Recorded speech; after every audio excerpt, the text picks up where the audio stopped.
It's hardcore history. Addendum. So last October 2019, right around Halloween, I was in Toronto to do a promotional event for The End Is Always Near, the book I got out last year. And I went to the theater and I met the guy who was going to be the interviewer. It was a Q&A setup, which works really well in these kind of environments. And I sat down and just had the best time for a little while before the actual event, getting to know Canadian broadcaster Jeff Marek. If you don't know Jeff, it's probably because you live in the United States or somewhere where he's not. Well, he's a hockey savant. So, knowing about hockey or being in a country where hockey's important might help. Jeff is a host on Rogers Sportsnet. He's a co-host of the 31 Thoughts podcast, and he's just an awesome guy. And we hit it off right away. And then we went on stage, and I do these things from time to time. And most of the events, you hear the same questions over and over. And Jeff had just great questions, different questions. He knew my stuff. He'd done his homework. We just had a great time. And I said afterwards, let's not lose touch. And he got a hold of me a couple months later and said, I've been looking on the internet at some of the interviews you've done over the years, and I just think you have a free show or two of your own you could just crank out really quickly if somebody just interviewed you, maybe on your Hardcore History Addendum feed or something. And I said to him, listen, it ain't always that good. It depends on the questioner and all these kinds of things. And I basically told him, it was great in Toronto, though, if somebody wanted to do it again. And long story short, Jeff was willing to get roped into this a second time. And long story short again, if you don't like this program, remember, Jeff works at Rogers Sportsnet, and there's probably an email you can get in touch with him to complain on their website. So, Jeff, that's my thank you for hosting this and being such a good guy. All the complaint mail goes to you. So let me just tell you that this was a coronavirus-inspired program, meaning we did things a little differently than normal on both ends of the interview. So there are a couple of digital glitches or dropouts. I apologize. There was no way to fix them. So you'll notice them in there. Also, I have some conversation for you, a few notes, a few updates, and some teases maybe even at the end of the show. So without further ado, Jeff Marek returns, and hopefully only the second out of many times in the future, to discuss whatever the heck he wants to for the next, hour and something. So Jeff, take it away. Today, you're the host. You know what I wouldn't mind talking about to kick it off, Dan? No. I would like to talk about the title of your book, which I love because I was a huge Doors fan. Now, true or false, The End Is Always Near is a tribute to Jim Morrison and the Doors. Well, I think the broad answer is true. I wanted to have, I always like those books that have sort of in italics, a quote or a famous phrase or something to lead off each chapter. And so at one point in my book design, I was going to have one of those leading off each chapter. And I had the Jim Morrison line, "The future's uncertain and the end is always near," before finding out how expensively copywritten that whole phrase was. But so somehow, as these things tend to go, somewhere down the line, these things find their way back in a transmuted form or another. And the fact that it became a partial title of the book is a little bit surprising, but that's how it was originally going to be. And so in a roundabout way, the answer is yes. Because I was a huge Doors fan as well, and I think for a period of time there, that was pretty much all that I listened to. I was fascinated with Jim Morrison. It was an on-ramp to a lot of poetry, a lot of literature, a lot of brainy, geeky kind of stuff, and the music was fantastic as well. And it made me appreciate something about myself with music. Perhaps you're similar. I'm not sure. Things that have a brooding undercurrent, I find that I really enjoy that type of music. I've always believed you can write in two separate moods. You can write in either bloom or you can write in brood. And for me, the Doors, as far as American bands go, whether it's Riders on the Storm, The End, or even The End Is Always Near, which is just a great bar tune at the end of it as well, had that element of brooding. And that's why when I first saw the book, Dan, I said, okay, this is going to hit me where I live. Carlin gets it. This is why I'm flashing back to our conversation in Toronto, because you asked the most interesting, different questions. Because normally when you talk to people and they ask questions, you get the same ones all the time. And Nobody ever asked me about things like music and stuff. But boy, I feel exactly like you do. And I want to add something. It's not even I'm going to add a different emotion to the brooding versus the blooming. A friend of mine used to say when we were growing up, he said that he was a Pink Floyd fan. And he said that there was something about the rhythm of Pink Floyd's music that synced up with his internal heartbeat or his rhythm or something, right? And I remember thinking that it would had to have been turned up to like 78 speed on my record album to have synced up with mine. And so I always gravitated towards something that was, Iggy Pop said he had a heart full of napalm instead of a heart full of soul. And so, yes, I like the darker stuff, but I like the Stones, Give Me Shelter, right? If you go look at the Rolling Stones, I always tell people, go online, look at them in like 1971, 72, live in that era, 1970. To me, that sounds like a punk band, right? It's very stripped down. It's very, I mean, it sounds like what it really is, what punk really is too, what the Doors really were too. It's a stripped down kind of rock and roll, where the brooding / edge comes through, and there's and I should say this isn't as much with the punk stuff as with the Stones and the Doors, but there's also a little bluesy thing going on there too that I think really ties it together. And so in answer to your question, yes, when I was a kid, there was a lot of music that was popular in the 70s, Peter Frampton, stuff, Foreigner. It didn't speak to me at all. And so I went back and listened to the stuff that you're talking about. And then when the stuff that was similar in sort of tone, feel, vibe came again with 77, 78, 79 and the punk and the new wave stuff, that spoke to me too, the same way that Nirvana and all that grunge stuff spoke to the people who liked the early punk stuff.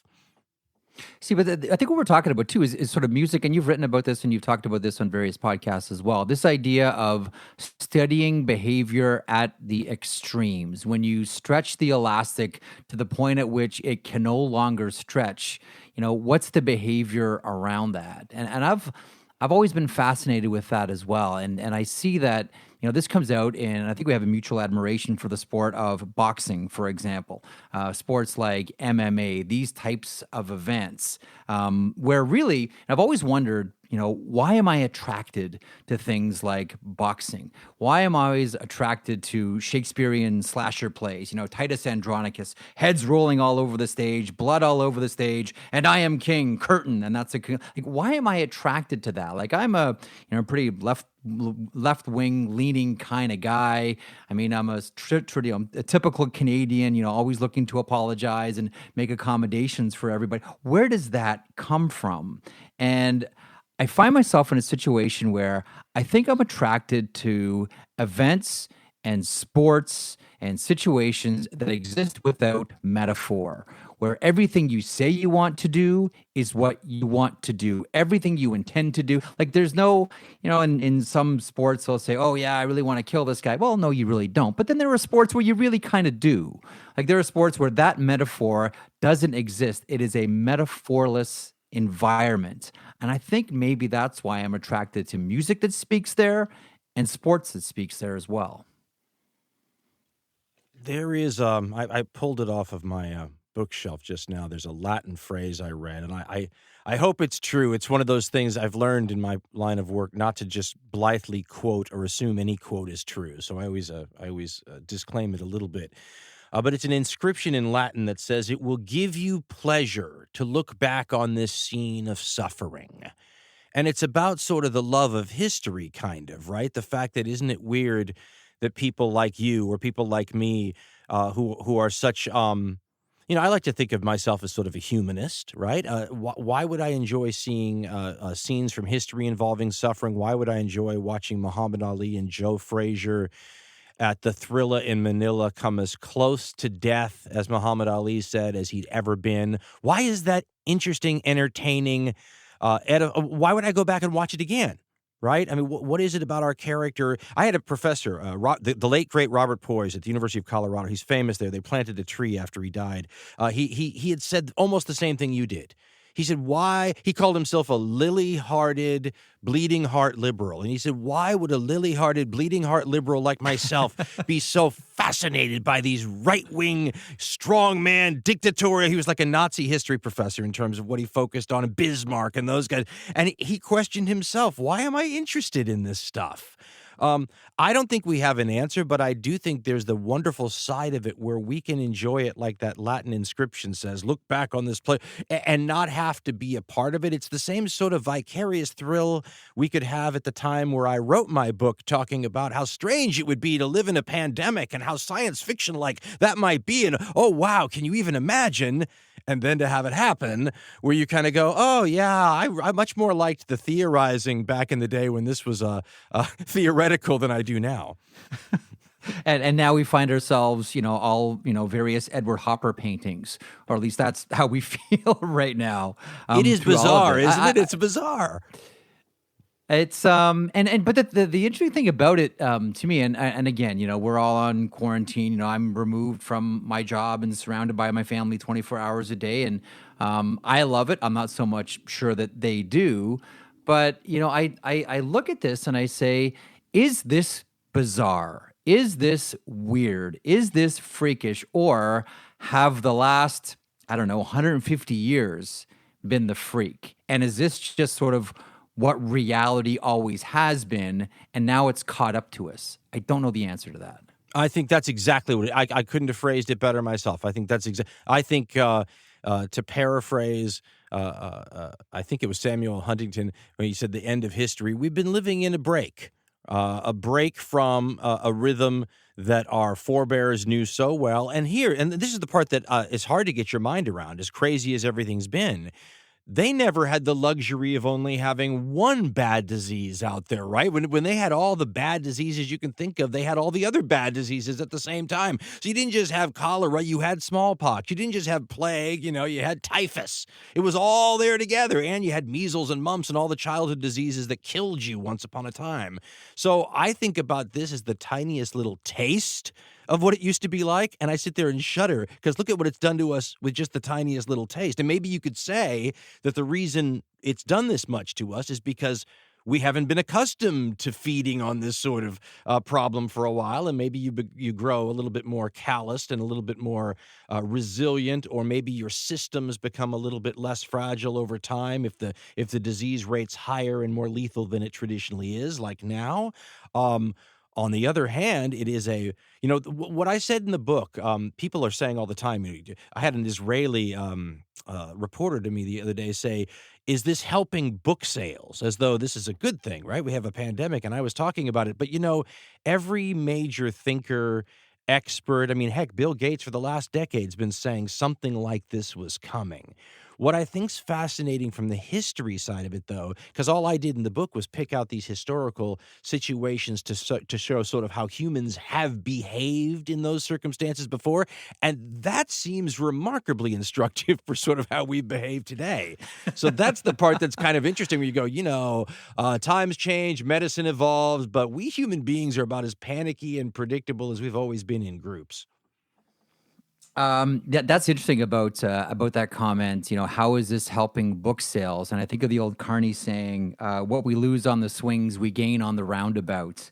Through all of this, you mentioned resiliency there a second ago. When we were in Toronto together, we talked, you and I, about the difference between Canada and the United States, and where the United States is more based on an ethic of conquer. Canada is traditionally based more on the idea of survival. And I do wonder if what we're seeing right now is a clash between business and institution. And always the default has been business can solve this, business can bloated, only necessary things, chop it right down to the bone. Business hates excess. It's all about bottom line. It has no time for something like institution. Institution is slow. Institution is bloated. Institution is a waste of money.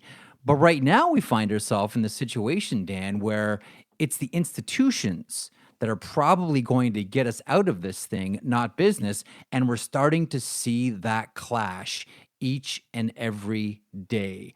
I wonder how, I really do wonder where this one ends up. And if at the end of all of this, there's more of a premium placed on not chasing speed, not chasing a fast dollar, but maybe we slow down a little bit. Maybe we're a little bit more deliberate in what we do. Maybe we think a little bit more about our choices. I mean, right now we're looking at, I think, this battle between efficiency and endurance.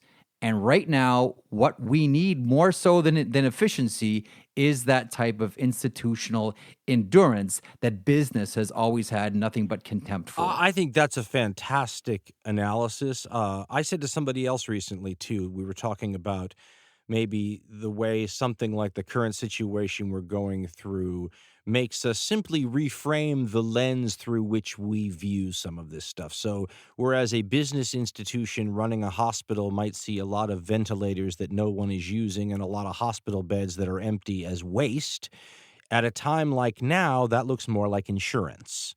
And when you look at the costs of what we're going through now, it looks like relatively cheap insurance. But that's simply something that comes into play as part of I would call it the give and take. My stepfather's metaphor for it was a tug of war.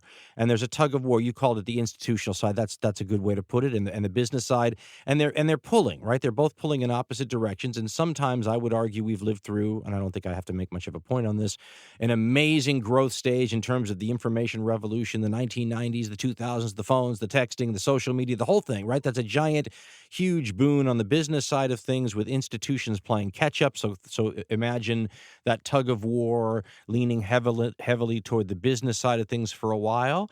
And then the realities of existence, like plagues, coming into play to force some correction on the institutional side of things, pulling the rope back towards the center a little bit, if only because one is theoretical. On the business side of things, you can push, maximize profits, maximize gain, maximize stock price until something stops you. Now, that could be the market.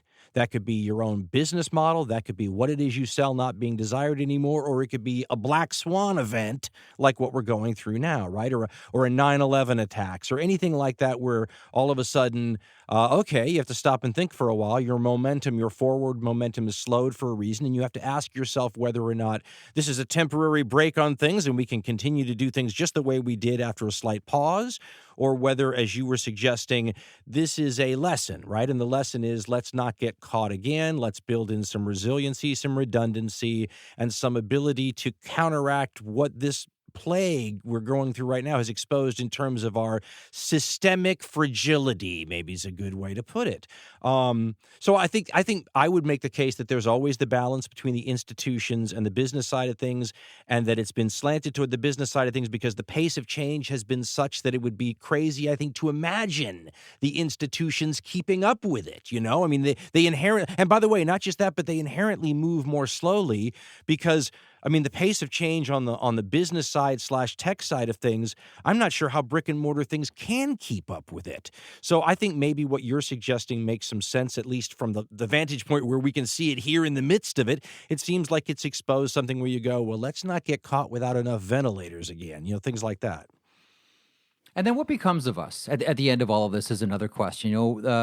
Elliot Friedman, who I do the 31 Thoughts podcast with, his grandmother always had the best saying, you plan, God laughs. Like, we all have an idea of what this is going to be at the end of all of it. But I can't, Dan, help but feeling like as we all try to, figure out who we're going to be when all of this is done, I kind of feel like we're all sort of, I don't know, kittens chasing laser pointers for information here. What did the medieval map makers always write when they had, unknown territory? Here be dragons. We don't know. I just can't help but thinking that there's this area that we're all headed to where here be dragons. It's a great question. And what are we when we go through this? Calm waters make poor sailors. Is this like, we know we're going to be different people at the end of all of it. We know our technology is going to be different. We know how we consume, what we consume, how we live is all going to be different. How are we going to be different people?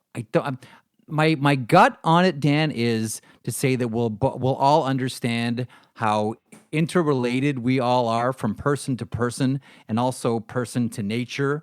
You look at the tree outside your window and you realize, oh, hang on a second here. Now that I've really had to think about my health for the last 12 months, maybe now I do understand that half my lungs are hanging in that tree. I'm guessing that we have more of an appreciation how everything is joined, how everything is linked. But again, I don't know because here be dragons. We did a show a long time ago now, old style, hardcore history, short, light by modern standards, where we talked about the Great Depression.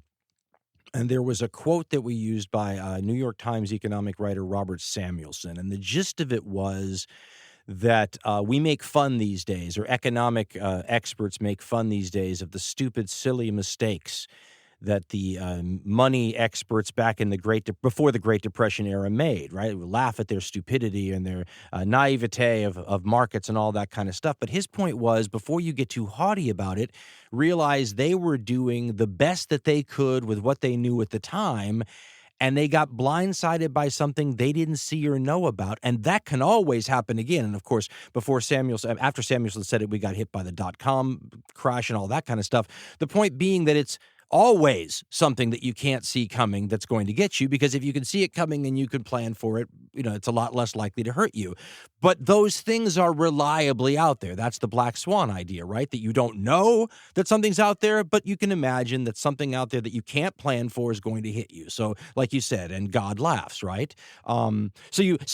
That's what your idea about the fragility and all that sort of stuff comes into play also when you're talking about excess hospital beds. The excess hospital beds are not there for no reason. They're there in case. So when you say changing us, that right there might be an example of how it changes us.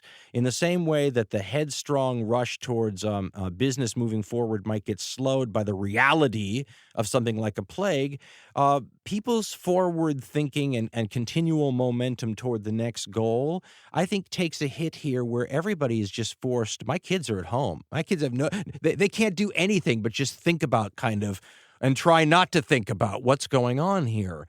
I would make the case that there's some value in thinking about things like this. And especially if you want to get into stereotypes about generations, always looking at their phone, 5 seconds of attention span, never thinking about deep subjects. Well, they're thinking about deep subjects now, if only because it's affecting their day-to-day existence in a way that it preempts thinking about other things.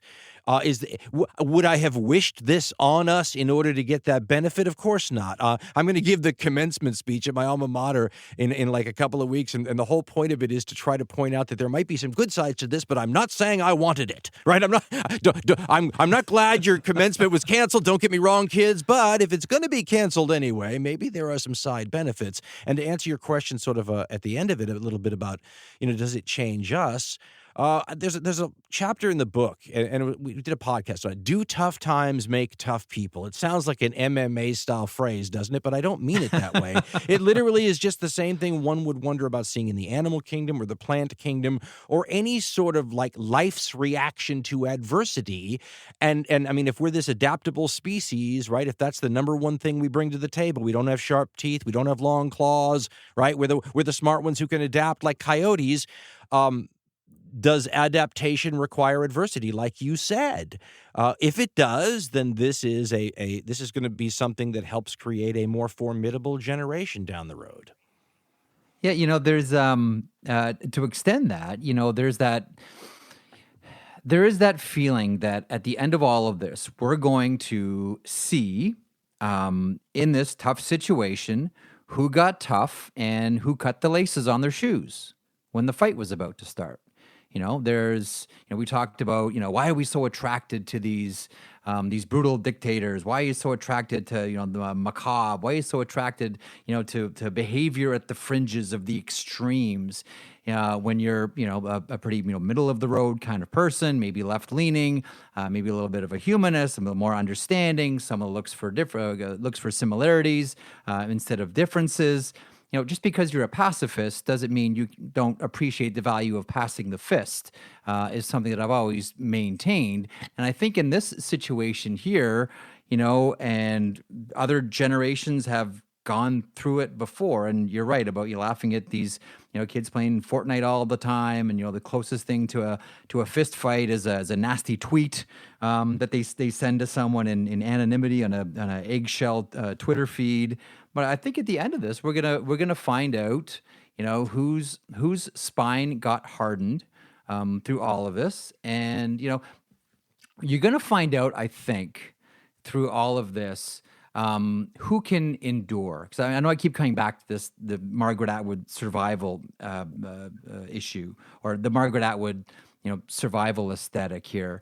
But, we're going through something that is not just physical, but is mental as well. And already we're seeing people that have, completely abandoned themselves and everything they believed in or perhaps prepared for because they want to get back to normal quickly. And there's an attractiveness to getting back to normal quickly. And I understand that all too well.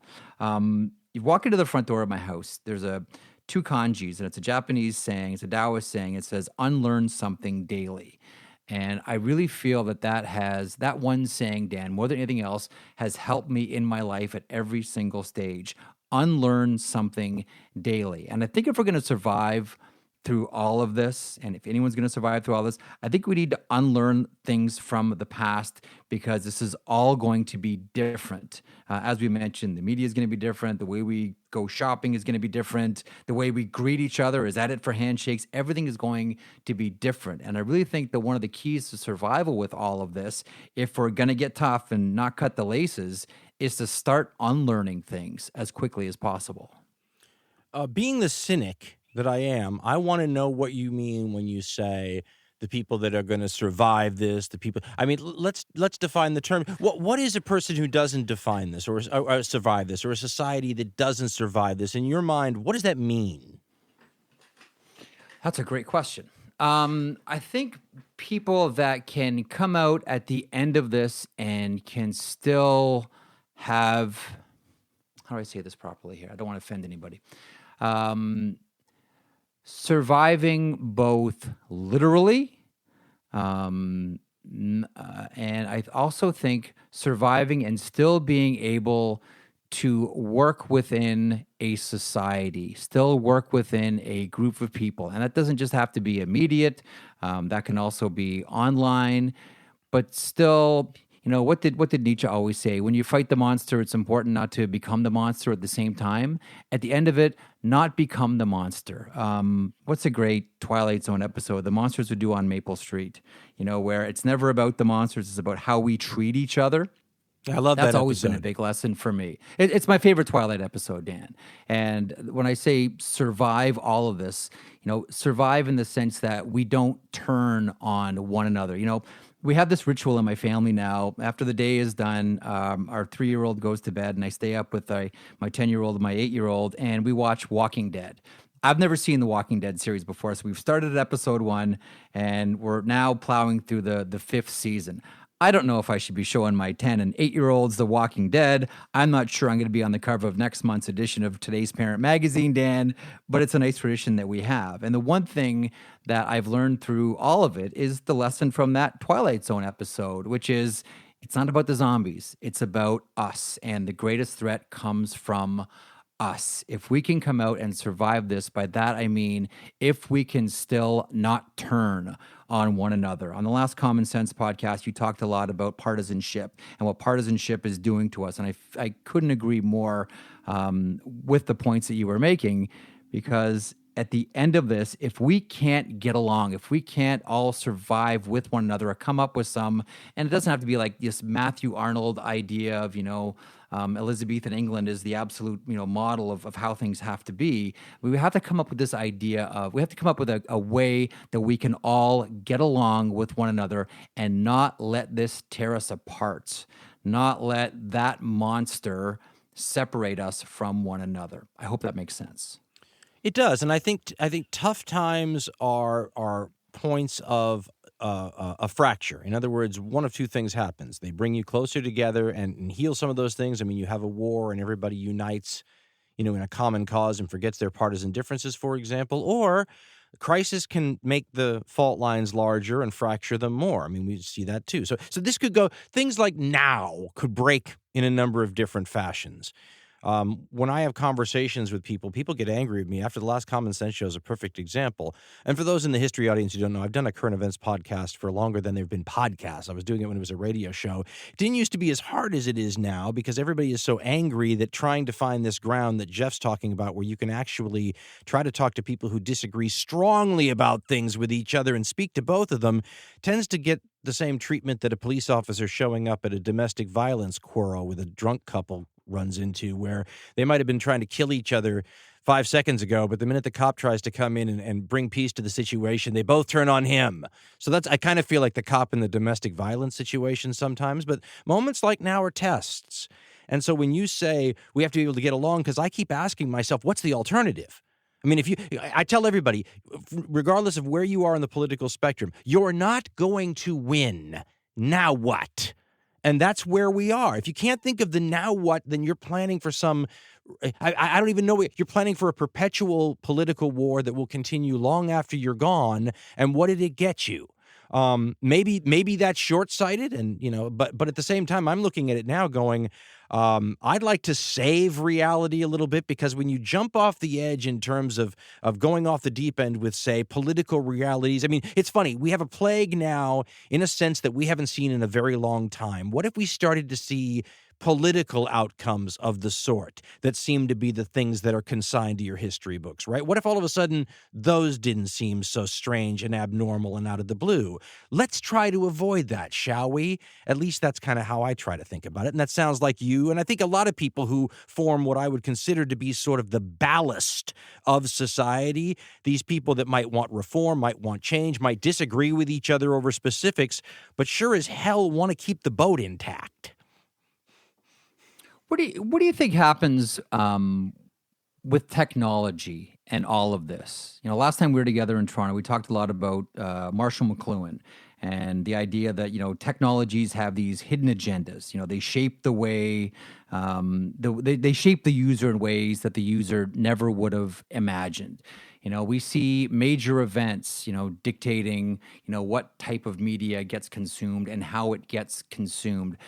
Not that I want to couch this in wins and losses, but I do wonder what type of media wins here. We think of the Vietnam War and we think of television. We think of, the first Iraq War and we think of cable news. In this situation, Dan, what wins? What comes out of it in your estimation? I obviously think a lot about this. I consider myself to have a tiny little bit of responsibility in making it worse, maybe, because in the 1990s, late 1990s, I was working in a company I started with some friends, and one of the things we were pushing was amateur content. And one of the ideas behind this was some of how the idea of how it was going to change news.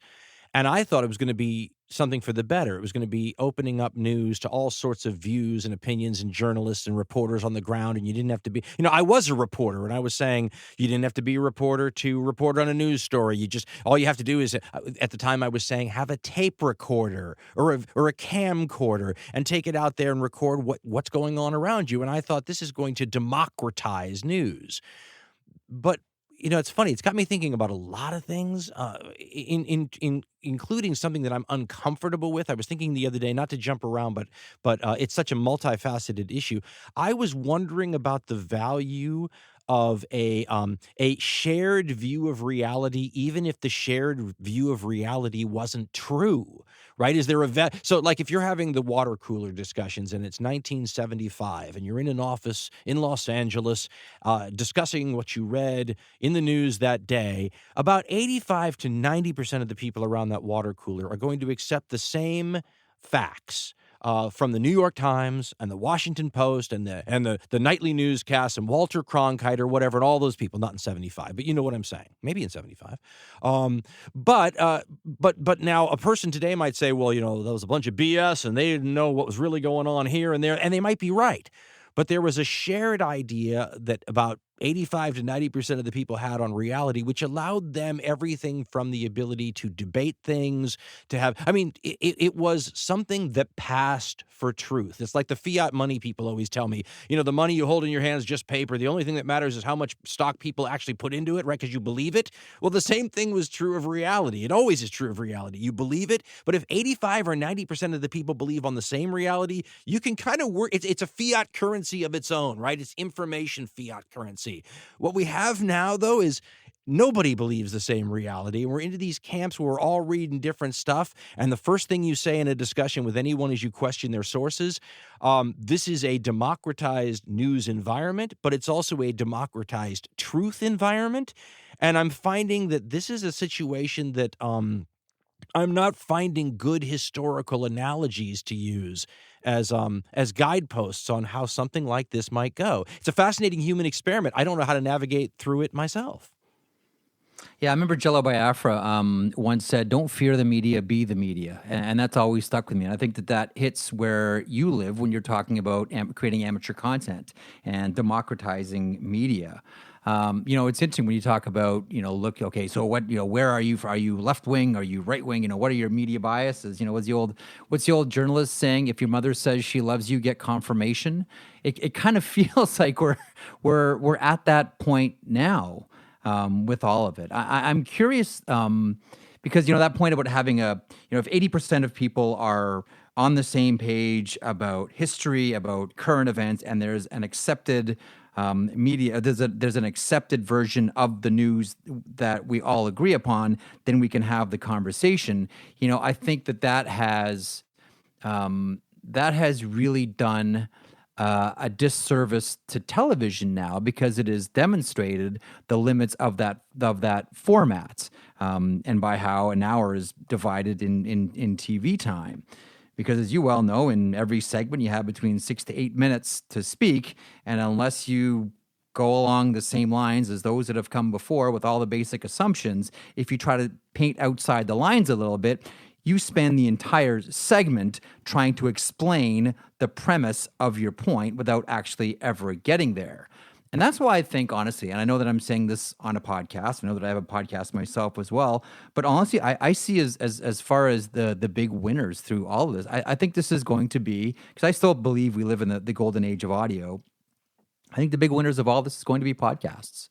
I really do. I think at the end of this is where ideas can get, like a symphony, the melody can rise and can fall and can come back again and can turn into something else.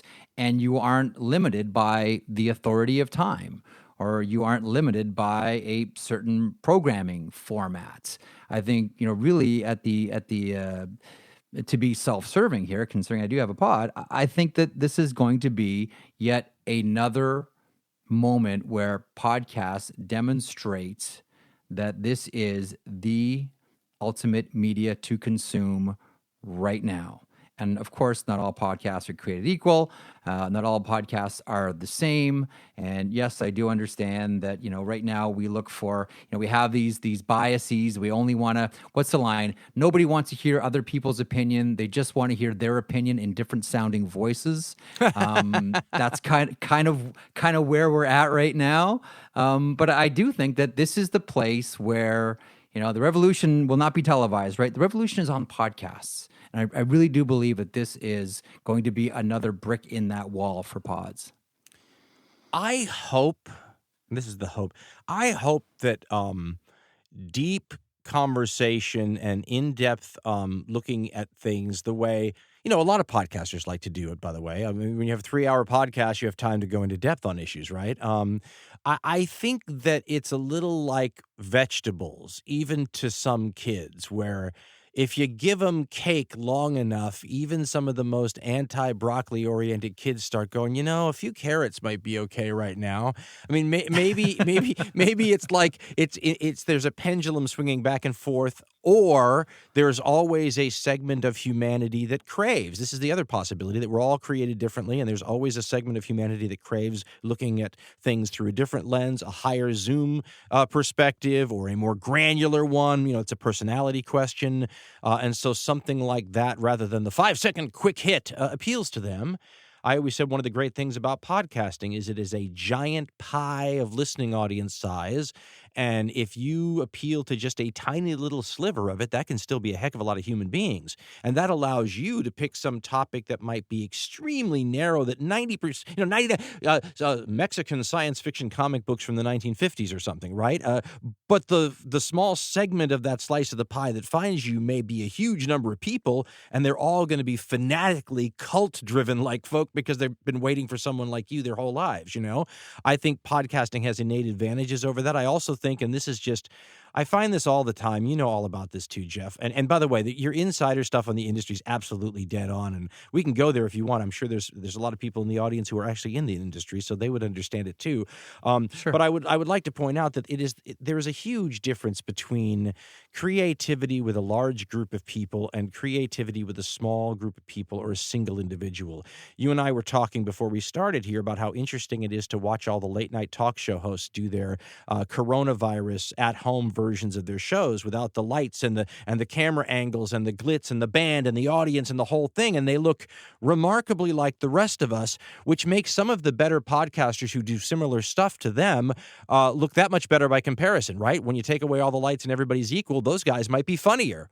So I think maybe your point is well taken. I think last time I heard there were 750,000 podcasts. So there's really something for everybody. And what I do love about it is a natural place for genius talent to be found. Eddie Murphy, Richard Pryor, any people who are like great talent, Robin Williams, none of those people today would have had anywhere near as tough of a struggle as they did in their day, because they would just have to have a podcast and everything else would take care of itself from there. The talent would move mountains. You know what a lot of it is too, I think, Dan? Well, first of all, there's going to be a whole new star system that's created through all of this. Once everything is equal, then, okay, it's the best ideas, it's, the best shows, it's the most creative people, it's the most engaging, thoughtful people.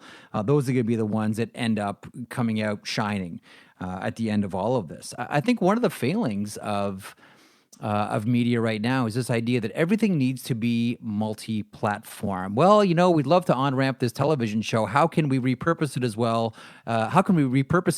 For radio or for podcast? And you could tell the difference. I mean, I know you of all people specifically know the difference when you are listening to a radio show that's been podcasted versus doing a podcast.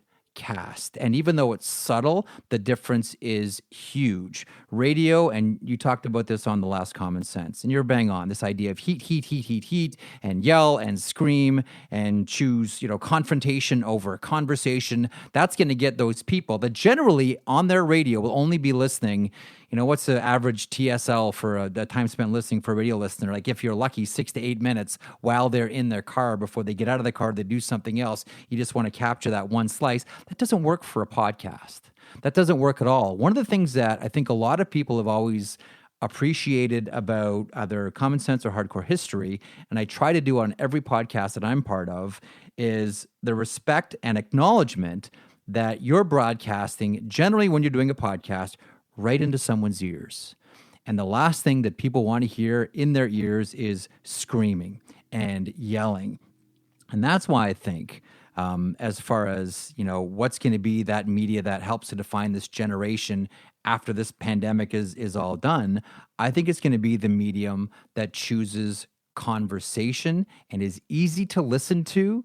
And to the earlier point, has the best ideas, has the most, interesting observations, and is easy to listen to and doesn't scream at the listener. Radio is generally broadcast into a car, so you're still broadcasting to the back seat. Television is broadcast into a living room, right? There's still that old theater idea of talk to the person in the last row. Podcasts go right into your brain. They should be listenable and quiet and not jarring. That's what I've always believed.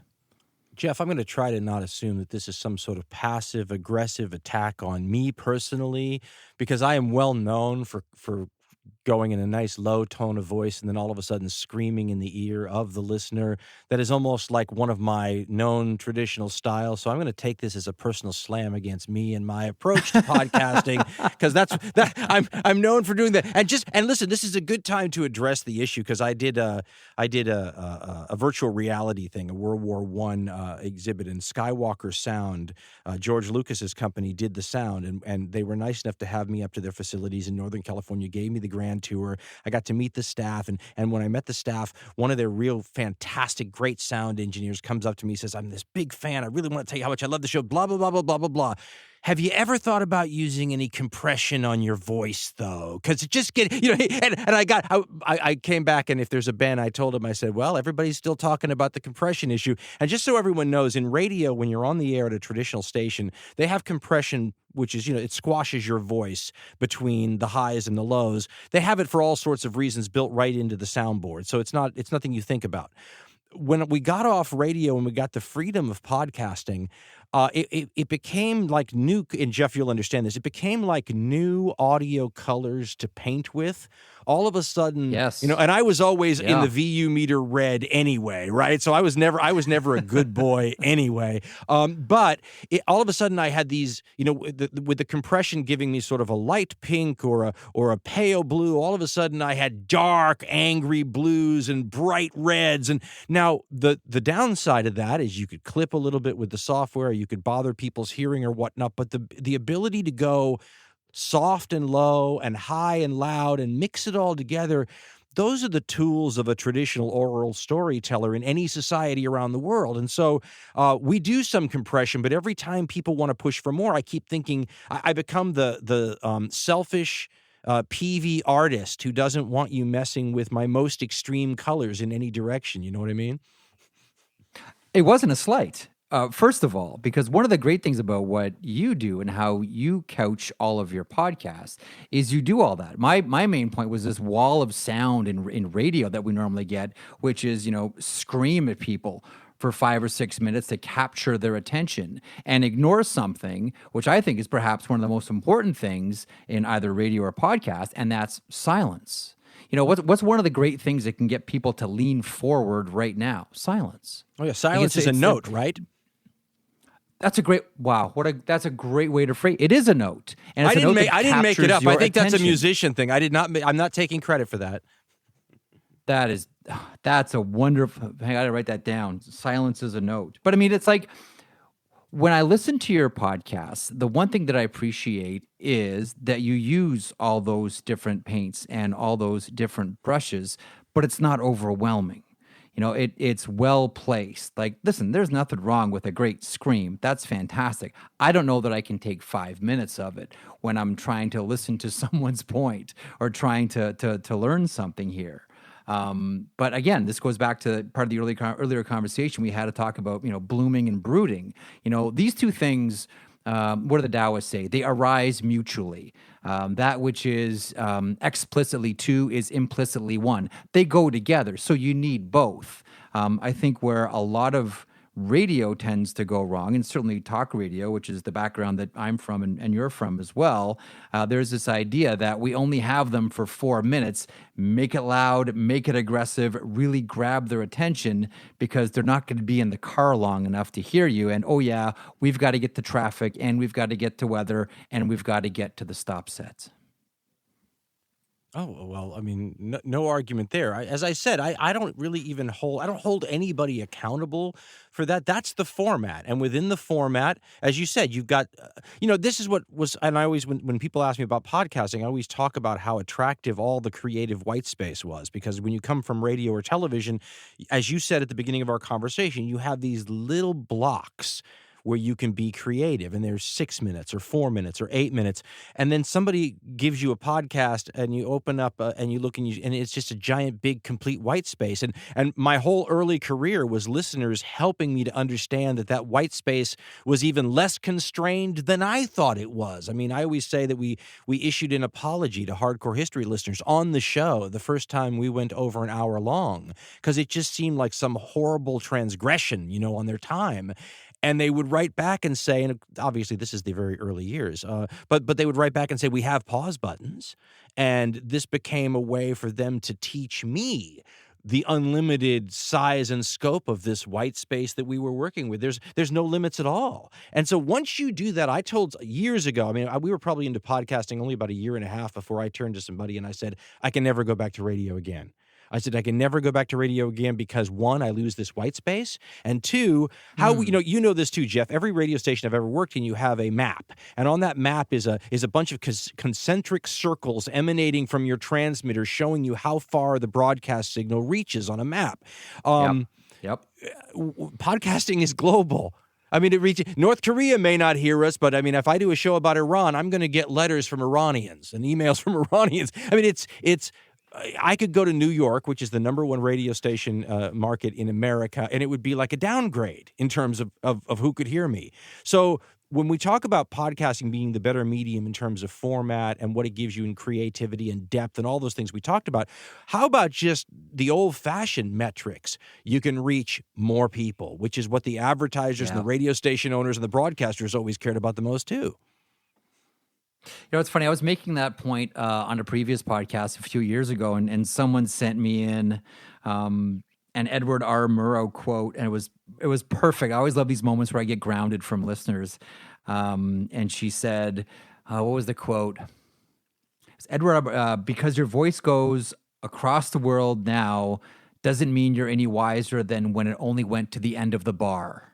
And it was such a wonderful, such a wonderful, like, oh, wow, good for you. You've got a podcast. People are texting you in and emailing in from Australia and all over the place in Sweden. Let's not forget, this doesn't make you any smarter. It just means your reach is that much longer. The only other big event, sort of historical dividing event, Dan, that this generation has gone through was 9/11, and couched in the area of media and what we're watching and what we're consuming. I can recall, September 10th, the headline stories were still shark attacks, and then 9/11 happened, and somehow sharks stopped attacking people. But do you remember what the big television shows were pre 9/11? Was travel shows. Everywhere every time you turned on the television, it was travel. Go here, go there. This this wonderful voyage, this exotic. It was all travel, and even on radio, a lot of travel shows, all sponsored in order to sell you various trips. But it was travel shows. And then after 9/11, it seemed as if, Dan, that entire industry, that travel show industry, was over. And it all became about home improvement. People stayed home. People nested. People feathered their nest. That's what they wanted to do. That's how they felt. I'm too scared to go anywhere right now. I'm going to take care of this little plot of land and this pile of sticks that I've sort of cobbled together here and call a home, and try to make it as nice as possible, because the world out there is really scary. Again, I'm going to ask a question. I have no even remote clue what the answer might be. But what do you think we'll be interested in at the end of this pandemic, whether it's 6 months, 12 months, 18 months from now? I think programmers are all asking themselves the exact same question. I'm pretty sure we'll all take more of an interest in our own health. But I wonder what we're going to be consuming, like as far as, people that watch television, listen to podcasts. What do you think people are going to want? They wanted travel shows pre 9/11, but after 9/11, the last thing they wanted was to travel. Well, I might not be a historian, but I can sure hedge like one. Let me give you some examples of how it might go. So it kind of depends. The first big variable is how quickly does this thing go away, right? So if this coronavirus is significantly better in 2.5 months, then this chance of simply trying to bounce back and return to some level of normalcy seems more likely to me. I think that's the natural human desire, is just to get back to the way things were and forget this ever happened. But, well, one, obviously that's going to be hard to do for people who've lost their jobs and businesses that have gone under and all that kind of stuff, right? But If it doesn't go away like that, if it goes away more slowly, or if there's several reoccurrences and respikes, say when the weather gets cold in the Western Hemisphere again, things like that, well, then this is going to be more of a scattered thing, more of a, no, you're not going to be allowed to just pretend this never happened. You're going to really have to make this part of your long term. You're going to have to build this into your thinking long term. You don't. My family is so beset. The news. It's funny with the bad. Not to change the subject, but the bad news itself begins to get to people after a while. And the way that the media sort of is always weighted towards whatever's going to get the most eyeballs. Extra. Read all about it. The bad news right now is what people are interested in. So you're seeing a predominance of disaster. And it doesn't mean it's not out there, but it's what people are getting. And so I think there's this desire for bounce back. I don't know if the nature of this virus is going to allow for that. And I think if it doesn't, that's when you're going to see the changes that you were talking about more, because we're living in a new world and that you just have to, right? So like the media thing, we were talking before we turned on the recorder about your new reality, which is like my old reality. You're all just podcasters to me now, Jeff. Even, all you professional guys, you don't know what you were missing, being able to work from home in your sweats, and now you'll never go back. They'll never have you back. They don't have to pay for those free croissants and donuts anymore. No insurance, no liability. You just work from home, Jeff, and I'm going to make you work twice as hard. But I think that this is going to be heavily dependent on the way we come out of this. I do think, and I always feel this way, but this is sort of, I'm a devil's advocate person. So when things are good, I'm always a doomcaster. When they're bad, I'm always a silver lining guy. But this has always been the idea behind there's a capitalistic idea that when times get crappy like this, you remember Ray Arcel, the great boxing trainer, and he had a line. He said, hard times make monkeys eat red peppers. And it was basically because monkeys won't eat red peppers unless they have to because they're starving. So the idea here being that there are going to be a bunch of people that will find, and I don't mean to sound unicorns and rainbows about it, but this is true. There's going to be a bunch of people that find their path to success in life right now because they have to. Because something that might have been comfortable and easy is no longer comfortable and easy, and they have mouths to feed at home, or whatever it might be. This does not legitimize or make okay or ameliorate the suffering of all the other people that don't do that.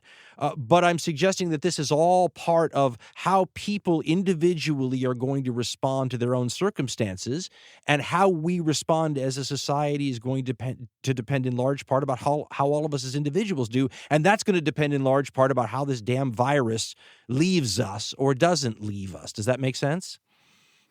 It does. And I wonder if we start to see, and not this, Shakespeare, for example, wrote King Lear during a pandemic, a pox on both your houses, Romeo and Juliet. I mean, all this type of speak is all something that William Shakespeare was going through. And a lot of this great, a lot of Shakespearean tragedy was, written in the time of a plague. But I wonder if at the end of this too, or through this, to your point about people finding out what they should do and charting a new path and discovering more about themselves and figuring out where they should be going and solving that finally. Considering that there are, there are ways that we live, and then there are reasons why we live. And now that we're all in quarantine, it's a lot more about music and art and books and paintings and poems. Like, we're learning a lot about the arts, and perhaps we're realizing too that as much as we chase the dollar every day, you can't live without the arts. And I think people are realizing that this is, one of the reasons why you stay alive more so than ever. So I do wonder if at the end of all of this, there will be some type of creative renaissance, because doesn't that normally happen, Dan, when we're all asked to look inside as opposed to just chasing something externally? When we look inside of ourselves and, realize, what's in our hearts and what's in our minds and how do we want to express ourselves, and now we have the time to do it, doesn't that generally lead to some type of artistic renaissance? Oh, my answer on this is going to be multi-pronged because the first thing is yes, I absolutely think that. I think it's a great thing. Art is one of those things that some people are born appreciating and some people really learn to appreciate as they grow older. And I fall into that category more and more and really understanding, well, first of all, the timeless nature of it. I mean, Cicero, I think it was, who said, writing is the only true form of immortality. Art is a form of chasing immortality, of having a piece of you, the artist, live on in some way beyond your mortal existence, right? But let me. This is why it's a complicated answer, because I don't want us to smudge or besmirch the purity of creative art with money and finances and personal gain and all that. But I'd like to point out, and this is something that I tell college students. I have 2 children who lean toward the creative rather than the engineering side of the temperament also. And what I try to point out is when I was a kid, everybody would try to talk you out of the creative pursuits because they thought you were going to be waiting tables at some restaurant and that was going to be the end of your life and you were going to, you're going to be on welfare because you spent all your time with a theater degree from some school. But I try to explain to my kids now, look at the enormous amounts of money that people who create in the entertainment world get.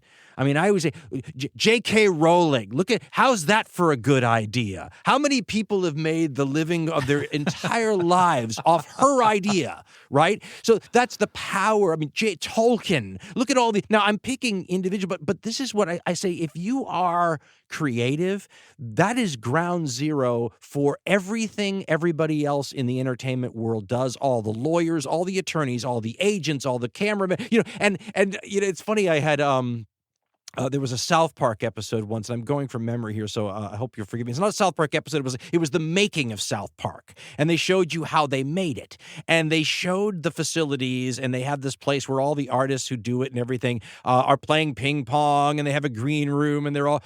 But there's only one guy. It's it's Stone or Parker that comes up with the actual ideas, and because they're on a tight schedule, and because it's all out of his head, nobody can work until he comes up with the idea, and so the camera follows him around the hallway, and you can just see this look on his face like, I've got to have an idea. I've got to come up. Everybody's waiting for an idea. And as he passes by the green room, everybody in the green room stops and looks out into the hallway to go, has he got an idea yet? Because nobody can do anything but play ping pong until the guy who is creative gets the engine humming with the ideas. And so what I point out is, yes, we can all be unpublished poets in our house with the coronavirus going on and be inspired. And that's fabulous. And we need it. And it's beautiful and it's artistic. And many of the greatest artists of all time fall into that category. At the same time, let's not pretend that it's not a great way to get ahead in life.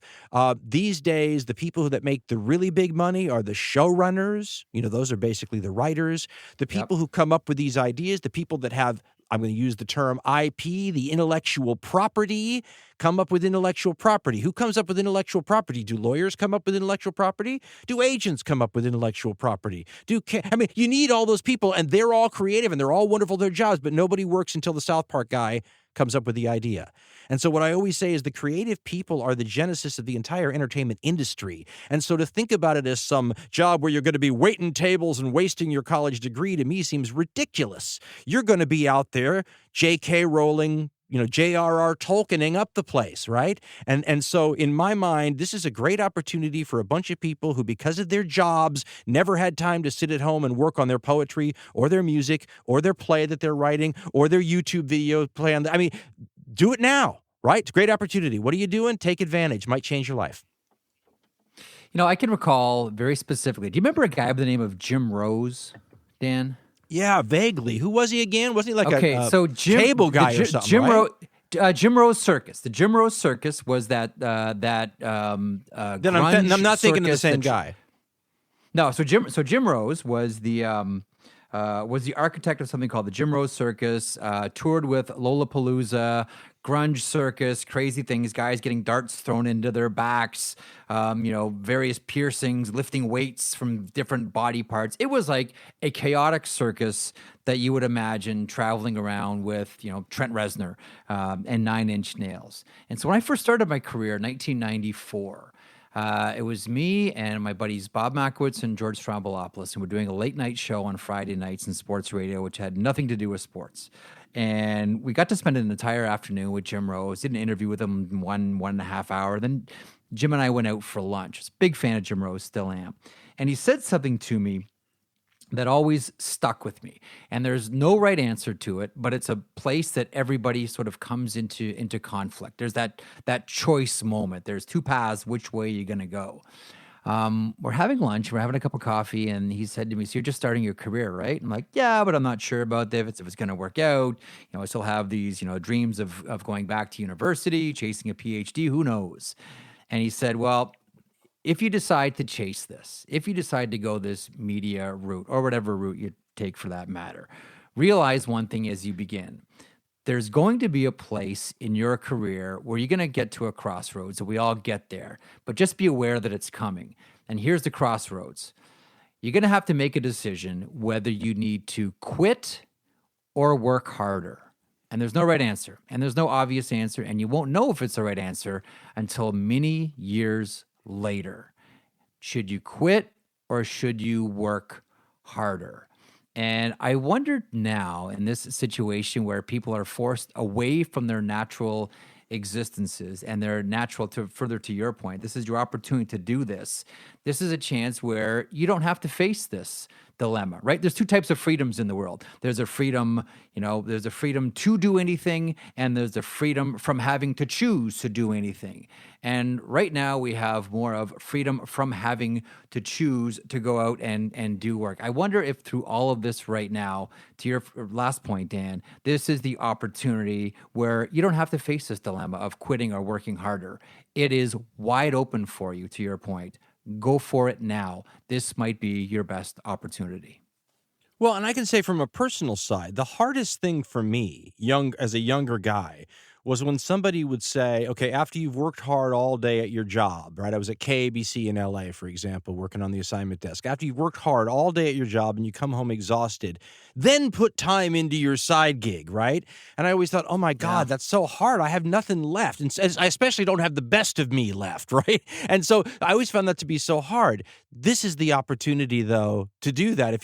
I always said boredom is a wonderful motivator to go do something. And I always thought that's kind of the problem with the kids that I have. I mean, they think they're bored, but they're not bored like we were like little rascals bored. Like, I was throwing anvils off of my garage door roof onto a board that I'd set up on a fulcrum to imitate something from a cartoon I saw. That I left a dent and a chip that's still in the Toluca Lake sidewalk in front of that house I haven't lived in 40 years because we were so bored. We were just trying to. But my point is, from that boredom stems a bunch of stuff, and I can think of a bunch of things I did throughout all those bored times. That I have a buddy I've known since I was 4 years old, and he said all that crap you were doing when we were kids somehow wove into your modern life today. So it's weird how all that I have nothing to do, I guess I'll do this, and your mind coming up with something from nothing to make this so you could be entertained plays into something down the road. There's a lot of bored people right now who are binge watching and doing all these things. Eventually, they're going to get tired of doing those. Well, then do something you would do on your side gig time if you weren't so tired when you got home from work, right? What would you do if you had the energy? Maybe without your job now you have the energy. That sounds awful. I didn't mean it that way. But you know what I'm saying, that from these terrible kinds of limitations we're under now, there are potential opportunities that some people in lucky situations, right, who aren't caring for a sick loved one, for example. I mean, if you're sitting around bored wondering what to do, this might be something you could take advantage of now. That's a better way to put it. Truth. And I'm with you on that one. And folks, to Dan's point, do it now because the plants are farming us. They give us oxygen until we decompose, and then they consume us. So you got one shot at doing it. What's the old saying, Dan? Everybody is born with two lives, and your second life begins when you realize you only have one. I think that this is that moment where we're all starting to get that. Do you mind if we do a couple of questions from the Toronto show? No. We can do anything. I just don't want you to ever feel compelled to do a Q&A type of format. Please jump in and add or subtract anything you want to after we start talking. Sure. Well, usually as a jumping off point.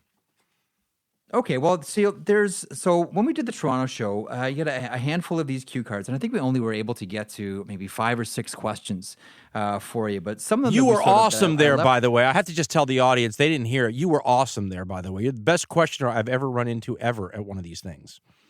Oh, I have you fooled, Dan. I thought you were so much smarter than that. But I'll take the Prove me compliments. wrong, Listen, Jeff. Prove me wrong.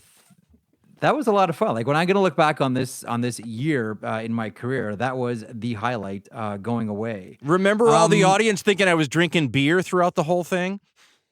Well, they gave us beer bottles full of water. I mean, they handed me what I thought was a beer, and I said, no, thanks, I don't drink. And they're like, oh, no, this is what? They look like Heineken bottles. And They so we were sat like up there Heineken drinking bottles. these Heineken bottles full of water. And I was like, okay, these two guys are getting pickled up there.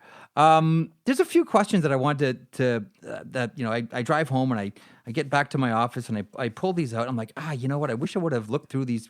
Wish I would have looked through these a little more closely because there's some really good ones here. So if you don't mind, Mr. Carlin, I would like to interview you on your podcast. How's that? It was your idea. Let the audience know. You're the one who came up with this plan.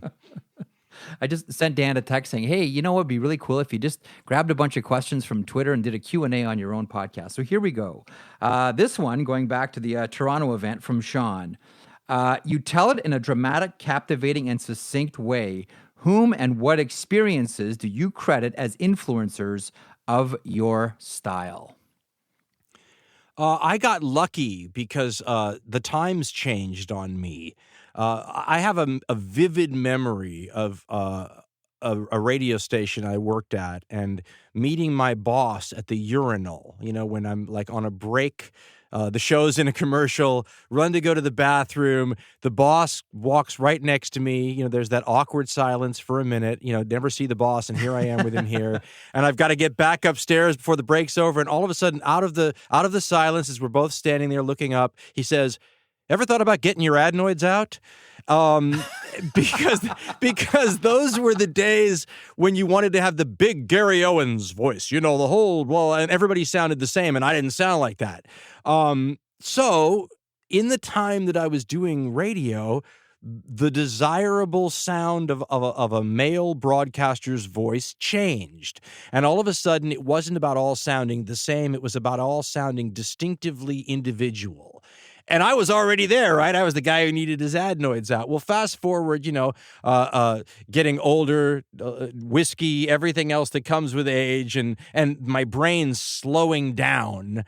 And I just sound like a less speedy, probably less smart, certainly less quick, a lower voiced version of myself. So it wasn't a style that developed. This is just how I talk. And luckily, the industry came around and made it okay for me to talk this way without surgery. There was a, mentioning, having a squirt beside a program director. We used to do this segment on this old show that I just referenced with Strombo and Mako called Celebrities I've Urinated Next to. And the most famous person for me, it was late at night at a bar downtown Toronto called Bistro 990 during the film festival. It was like 3:30 or 4 o'clock in the morning. And a very inebriated Sean Connery pulled up next to me. So that was my big celebrity. Do you have one, Dan Carlin, the most famous person you've urinated next to? It wasn't, I don't think it was most famous, but it was certainly most cringeworthy response on my part. So I'm one of these people. I was born in a family where, you ran into famous people pretty often. And so normally I'm pretty good about not losing my mind or anything like that. But there's always a few people, right? Everybody's got, it doesn't matter who you are. Everybody's got a few people where you just lose it. And when I was a kid, I was a baseball fan. And for some reason that is absolutely, I have no connection to the city. I don't know how it ever happened. I was a Baltimore Orioles fan in the 1970s when it was those great teams and everybody else, and the pitcher I liked so much was Jim Palmer. Great pitcher. Who does he does a great job broadcasting everything today. And when I was a kid, my stepdad, who was in radio also, got me on the field to meet all these guys. I was totally mute. I mean, I was stunned he said, I've never heard you not talk for like 2 hours. And I couldn't even speak around these people. So I got all their autographs, and I was about 10 or 11 years old or something. So fast forward, I'm working at ABC, and they have those morning, the cheesy, well, I guess they're not cheesy. I shouldn't even say they're cheesy, but, they had those local LA morning shows with, Tawny Little and Steve, whatever his name was. And they'd have those guys, and they'd always have, Evander Holyfield is on, or all the morning stars or whatever. So one day they have Jim Palmer on, but I didn't know it. But I walked into the bathroom down there, got myself a croissant or something off their set, walked into the bathroom down there, and Jim Palmer walks up right next to me at the urinal. And I don't know what I was thinking, because there can't be a more inappropriate time. Maybe like when they're going into surgery is worse. But there can't be a more inappropriate time to say something like, "Hey, by the way, blah, blah, blah." And I want to say, to his credit, he was awesome about it, but he wasn't happy. And I understand it totally. He was like, "Really?" Something like that, really? You would do this now? And I was kind of thinking to myself later, I don't know. But now, even, I always say I'm not famous, Jeff, unless I'm at an event that's there specifically for me, right? So I have no ability to know how to behave in those situations. So I did a speaking engagement once at Stanford, and I was there like 15 minutes early, and I said, "Is there a place I can get some coffee?" And they said, "Oh yeah, the Stanford place where coffee is right around the corner." So I go there, not thinking at all. I walk in, and the entire place freezes. And it took me a minute to realize that every single person that was going to see me 15 minutes from now was in that coffee place waiting for the thing to start. And I'd walked into one of the few places in the entire world where I was famous. And it got weird right away. It's bizarre right away. And it's not that people aren't cool. It's that I don't know how to behave. Do you know what I'm saying? It's I'm uncomfortable with them being so glad to be around me. You got to treat me more like my wife and kids treat me, a certain level of disdain and impatience and rolling of your eyes for me to be comfortable. People being nice, and but it's funny because it's that same sort of thing where you go, God, if somebody had come up to me in the urinal next to me, would I have even been as nice as Jim Palmer? But you know what though? At that event that we did at the Hot Dogs Theater, the Ted Rogers Theater, I mean, you were like Beatles Come to America when they got off the plane. Like, the place is sold out. I mean, there's a huge lineup for books afterwards, and a couple of people on the way out, just sort of turned to me and said, I can't believe how gracious and nice and genuine, like, to every single person. Like, a lot of these events, just grab the stamp and Dan Carlin, thanks for coming. Dan Carlin, thanks for coming. But I mean, Dan, you stayed and talked to everybody, and then the next event was coming on, and you took everybody out in the lobby to talk with them some more and sign more books. Like, was that I don't want to say overwhelming, but was that a unique experience for you, that packed house in Toronto? Were you ready for something like that? They made me an honorary Canadian citizen, that day, just so you know. And they said it was because of all the apologies I made on stage. They said that obviously I have Canadian blood. Here's the way I looked at it, to be honest, Jeff. I feel like those people, see, normally I'm a person that you don't have to pay to hear. My shows, I mean, we obviously, after several years, put the archives in a paid area, but I mean, I'm a free guy. So I don't owe you anything. I'm glad you're listening, but I mean, you didn't have to pay anything. Normally, I don't have to worry about that. So the Toronto event that we went to was a paid event.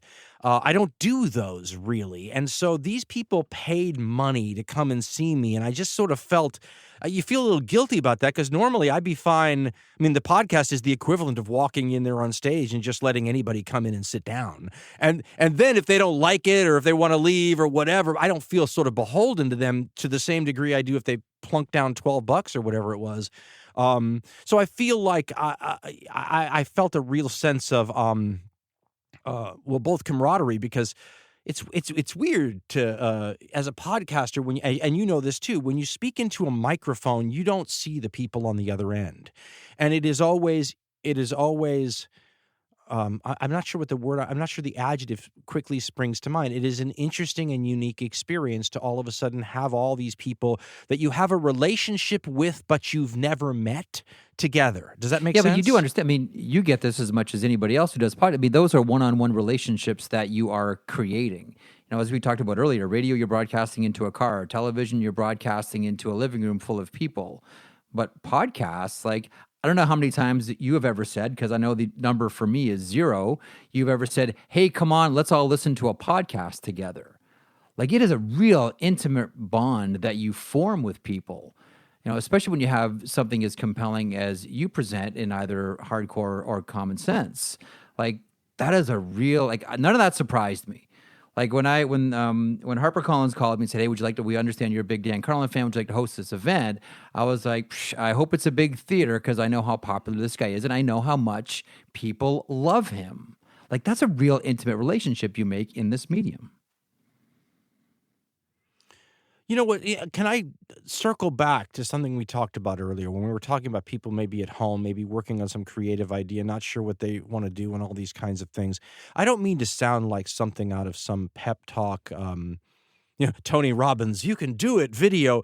But to hear you say that, Jeff, and to have come from a place where, like you said earlier, when you're talking about the Trent Reznor advice or whatever it was, where it was like, when there's a time where you go, am I doing the right thing? Should I continue to do this? And now looking back on it saying, having Jeff say that, I'm going, wow, what if I hadn't stayed and done what I did? I mean, I think when you get to the end of your life, whether you're happy with your life or not happy with your life or have mixed feelings about it, I think it's normal for a lot of people to look back on it and go, what if? Right? And a lot of times it's, what if I made a better decision somewhere?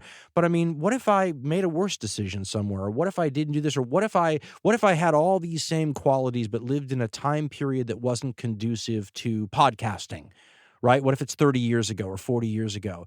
So to hear you say that, it's a unique feeling. I always say that when you get to be my age, I'm 54 now. You see a lot of people whose dreams have not panned out, whose lives have not gone the way that they would have hoped, and there's a lot of regret that creeps into some people in older age.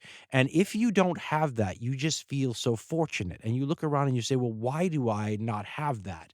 And a huge part of the reason why are those people that showed up to the show in Toronto. The people that listen to the podcast. I mean, I tell them all the time, and it must sound like some sort of just, thing you say at the end of the show. But if not for the collective audience, and much more than, say, a big broadcast network or something like that, if not for the audience, my whole life is different, and not in a good way. So I think about it a lot, actually. And so the relationship between the audiences, I may be speaking in their ear, and I might have a personal relationship with them. But the reason I stay afterwards, and I would have stayed afterwards at that show, whether or not they plunked down the $12, is because I'm aware every day that this life I have is because of them. It sounds cliche, but it's literally true. I mean, we exist on donations and people who buy the old shows. It doesn't get any more personal and connection than that. There is a real freedom to that, too. I know it tends to be harder work. Like, I work for Rogers, a major, communications company. And you're one of the great independents. And there's a lot of different and harder work that comes along with it. Could you ever see yourself not as an independent? Well, the first thing I'd like to point out is that I'm not good at a lot of the other stuff that comes with being an independent. And there's a couple of ways you can go. There's a lot of people who always want to know about the business that I operate here. And I could have gone the route where you hire a lot of people. There's a lot of work to be done. But if you do that, you become a people manager, and I'm not good at that. What I'm doing here now. See, this is the great thing of working for, say, a radio station or a broadcast outlet. They do all that stuff for you, right? They sell the airtime, they promote the show. They're the infrastructure, and you get to be the tip of the spear that just focuses on what you do. If the infrastructure is not there, you have to provide it, and you have to provide it by hiring people to do it, in which case you're the boss of a bunch of people, or doing it yourself. A financial advisor told me a while back that we're leaving a lot of money on the table. Well, there's no doubt we're leaving a lot. But I mean, in order to get that money, the things we would have to do would destroy the creative side of what we do here, which is what's both what we enjoy and what makes it good on the listener's end of it, right? So you say to yourself, I'm not going to make as much. I mean, listen, we could do a lot of ads, but I think it spoils, some of the quality of the experience, So, I mean, I feel like, what's the question again? Bring it back to the point for me here, Jeff. We talked about this in Toronto, remember? Yeah, we talked about, could you see yourself existing as anything as an independent, an independent? Yeah. Well, listen, the one thing that I've gotten out of practice of is, and I started to talk about this earlier, and I got off on a tangent where we were talking about collective creative work versus individual creative work when I was starting to talk about the South Park guys and stuff. If you're Jimmy Kimmel or whatnot, you've got a whole huge staff of people, and you've got writers, and everybody's part of the creative contributing staff, right? So you get sort of a creativity by committee, and when it works, you have a Seinfeld, right, or something really magical. But I find that when I do creativity by committee, me being the persnickety, very specifically weird person I am, I like it less than when it's my own baby, sort of. And so being an independent allows me to not have to do anything I don't want to do. And I don't. We make no allowances at all for anything. At this point, this is the wonderful, we talked about regrets earlier. The wonderful part of my life now is to be able to sit here and go, I don't care about any of I'm going to do the show the way I want to do it. If I have there's nothing that comes into it other than, because here's the way we figure it. We figure that this stuff outlives us, right? The stuff we're making, the stuff you're putting online, this stuff will be around longer than we will. And so we have to live with it. What's more, it's going to be the best representation of who the hell you were when you were alive that you could find. Can you imagine having a podcast of the kind that we do with Hardcore History or Common Sense from any of the great figures in history centuries and centuries ago? Think about how much of their soul would be transmitted. I mean, Cicero, we said earlier, said that writing's the only true form of immortality. Well, think about if it was on YouTube instead. Think about the other nuances of that guy's personality you'd get if you could see him, hear him. You know what I'm saying? It's a three-dimensional transmission of one's soul, personality, and sort of character. And so, I've often said I feel like my great-grandchildren will get a chance to have a sense of who I was if they simply listen to these podcasts. Now, that boomerangs back, though, when you're doing them and you think about, okay, how much should we tweak this? Or exactly how right does it need to be before we release it and all this? Because you have two audiences. It's like when you're writing a book. You have an audience if you're serializing it in a magazine, right? Chapter 1 in June, Chapter 2 in July, Chapter 3 in August, right? You've got an audience waiting for each of those. That's one audience. But then you have an audience who's not going to find your book for 5 years, right? Who's not going to have to wait for any of it. That's a different audience. So we've got people waiting on the next show for us that are, when's it coming out? When's it coming out? And so we're trying to make a good show for them. But we know that there are going to be people that don't find this for years and years and years. And we have to make a show for them. Right? That's they don't care how long it took 5 years from now. They just care how good it is. So these are the kind of things we think about. And to dovetail it with your point about independent versus corporate, can you imagine going to a giant corporation that invested in this and has a publicity staff that's working in line with their promotional side and to get this out of you can't do it. They can't function that way. And it's not a slam on them. They have to coordinate the activities of all kinds of people. I have to coordinate the activities of me. And it changes how I approach this creatively and how I can make something that hopefully my grandchildren are happy with, There was there is a feeling, and I believe this, that things like music, for example, were at their most vibrant when the people that ran the shops didn't know what they were serving up. When there were the program directors that got a new album across their desk and said, I don't know, maybe the kids will like it, put it on there, let's see what happens. And some of it's crap, as we've heard before, but a lot of it is good when you just admit that, well, I don't know, let's just try something here. You go back and listen to, I'm going to sound like an old guy here, everything was better in the olden days, but if you go back and listen to music in the late 60s and the early 70s, like every song, on any top 30 list, every song was distinct from the very next song. There was a vibration, so many vibrant sounds and different types of music that made its way onto radio. It was fantastic. And then things like, formats got tighter and program directors who thought they knew what the kids wanted became more of a thing. And focus testing, which is still the bane of a lot of radio people's existence. Do you find that you're the kind of person that is more willing to just try things because you don't know? Or, Dan, do you already have this idea of a focus test in your mind before you put it out? William Butler Yeats, one of my favorite poets, used to talk about killing skepticism because in his mind it was the acknowledgement of a limit, and he didn't want to have that with his art. Do you feel similar? Are you the type of person that embraces the let's just try this and see what happens type vibe?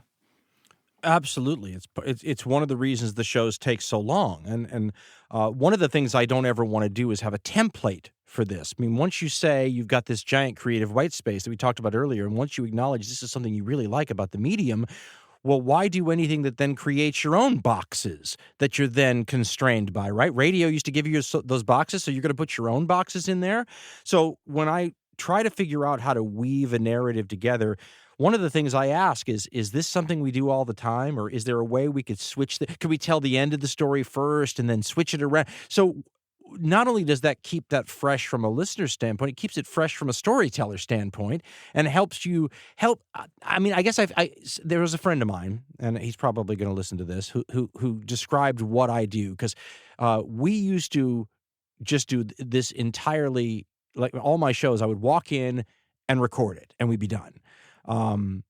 And we can't do that with 6-hour podcasts or 3-hour podcasts or whatever. So we started editing them. And I always said that one of the things I didn't like about live talk radio was that, as you know, you're juggling ads and you're juggling news and you're juggling the next guest, and you have 900 things to think about while the caller's talking with you, but then you have to live with whatever political statement then comes out of your mouth over 3 hours, over 15 hours a week, over all those a month.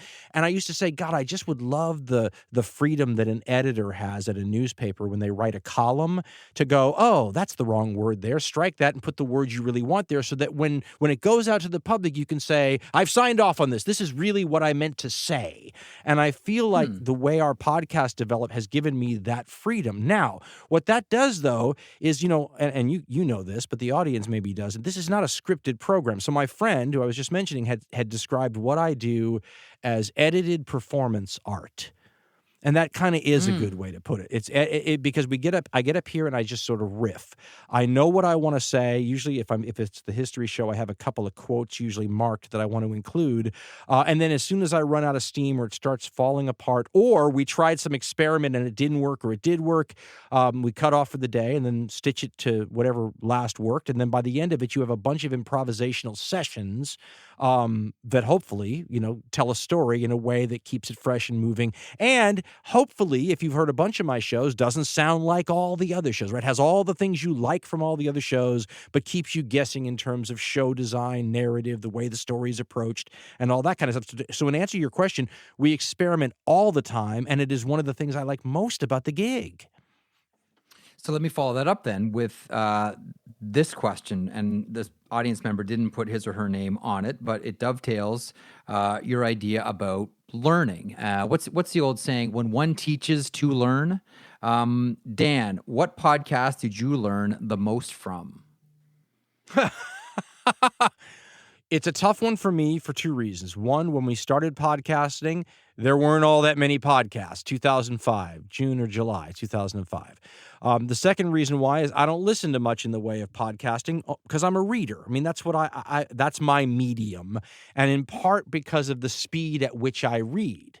So conversation often goes too slowly for me, and I live in a place where I don't have this long commute, so my lifestyle isn't conducive to lots of radio or broadcasting. So the podcasting answer is going to be more, the podcasts that we learned from in 2005 were Adam Curry had the daily source code. That's an example when you would listen and go, well, what the hell is Adam Curry doing?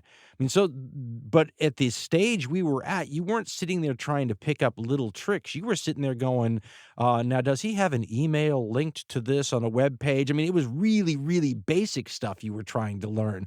I remember when people were trying to figure out how to ask for donations and that kind of stuff, we would look at what other podcasters were doing and say, okay, did they put a note on their front page, or are they running ads in their shows? And so it was more trying to get a sense of where the industry was and where trends were moving, rather than, oh, this host had an approach I like, or I like the way that show did intro music. I feel like in a lot of ways, everything from the imaging to the branding to the show announcer, the buffer, all that, I think we hoping in a non-arrogant way, but I think we introduced some standards on those things that hadn't been around before. I mean, we brought a big voice in, a friend of mine I've worked with for many years, the great Bill Barrett. And all of a sudden, podcasting sounded like your radio show. And I don't mean we invented that, but that was one of the things that we just said, okay, well, we have access to a big voice. Let's use them. We named all the episodes. So instead of a lot of shows were just doing numbers when we started, right? Show number 140. And the feeling is that if you name these shows, it's like a Star Trek episode, right? It gives it a personality, and it's not show 127, it's Trouble for Tribbles, and you go, oh yeah, I know. So we thought the same thing. And then the history show was the same sort of deal too, where you turn around and you go, that's the idea behind the artwork with the history shows too. Our wonderful artist, who's Canadian, Nick Lay, said, I think all the shows should have individual artwork for the same rationale that having an individual name was thought of, right? It gives them even more of a personality, even more of a standalone sense of this is a book, right? It's not a podcast where all the shows are the same. This is a piece of art that is a standalone piece of art. And I don't mean the art of the cover or the album art. I mean the entire package wrapped in the art, right? The art in the art. And so when you say, what did you learn from other podcasts? Well, most of what I learned was trying to figure out, and I think they did the same with me. We were all watching each other to try to figure out what's everybody doing, what's the newest thing, what works, what doesn't. I remember when some guy, I don't remember when it happened, one of these podcasts tried to make it, was the first guy that tried to make it a members-only thing, or you have to pay for it thing. And I forgot who it was, but they had a lot of listeners, whatever that time period considered to be a lot of listeners, because it's probably 2006 or 2007, and they went like pay, and everything dried up instantly. And I remember they came back and said, okay, rule number 1, don't ask them to pay. But nobody knew until somebody tried. So what I learned most was we were watching this develop, and you didn't want to have to learn everything by trial and error yourself. So you kind of watched what everybody else was doing and tried to figure out what was adaptable for you and what wasn't. A lot of what other people were doing wasn't adaptable for our particular style of stuff. But I think everybody watching everybody, that's how the early industry sort of moved forward. Let me follow up with a question about reading, because you talked about that off the top of that answer. I can recall specifically because, like you, I was a big reader when I was a kid, always have been. I can remember my mom saying to me once, never make fun of anyone who mispronounces a word, because that means they learned it from a book and didn't just hear it. And we should be encouraging more people to read. How do you talk to your kids about reading? Well, first of all, that's the kind of statement I can completely get behind, because when I mispronounce words, that's why I mispronounce them. Thank God the audio pronunciations online are getting so much better. It's easier to work with. It's funny too, because Jeff, I always get these wonderful offers from people all around the world to help me with pronunciation if I ever am dealing with anything from their neck of the woods. But it's funny because you go, oh, I had that Japanese guy 5 years ago who told me he'd help me. What are you going to do? Find the email, look the guy. It just isn't. So thank God for the audio pronunciation things, because that's been difficult for a lot of history show people over time. How do I teach my kids about reading? It's a tough one, because I happen to be a person who probably assumes some level of magical power comes from reading. I do think that statement in the world of the blind, the one-eyed man is king. I do think that as less people do things, the people who still do those things become more valuable. There was an interesting book out, Head in the Cloud, I think it was called, something like that, where the author was talking about how important it is to still know things, even in the era where everything is look-upable, and in part because you don't know what you don't know. The reading is the same thing, where I think, and I talked to a guy who said, because he knew I was a big reader, and he said, can't you just get everything a college can give you from reading it yourself? And I said, yes and no. You don't know what you don't want to read, though. You don't know what you don't know. And that's what sometimes the professors are there to guide you, right? If they said, here, make sure you read this, well, then maybe yes. But if you're just reading what's interesting to you, you're going to find that your knowledge is somehow limited by that, right? Your choices on what you find interesting have determined the parameters of what you know. You didn't learn what you didn't want to know, and it skewed your image. So when I look at my kids, I'm trying to figure out how much the term reading applies to what they do now.